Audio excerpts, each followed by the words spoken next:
A red fox. She's hunting for buried treasure. Voles. Hiding in tunnels beneath the snow. It won't be easy today, though. The howling wind and swirling snow are scrambling her senses.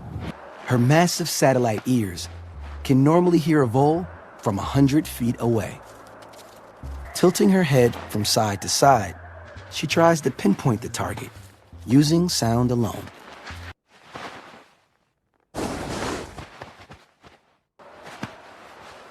Nope.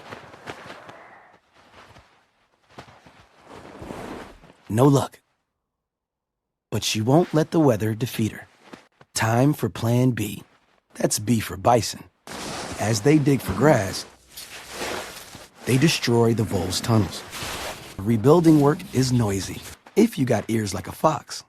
Now she can get a proper fix on her target.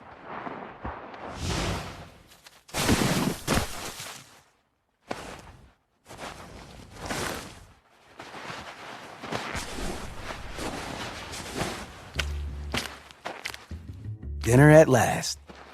A little guile goes a long way in this land of extremes.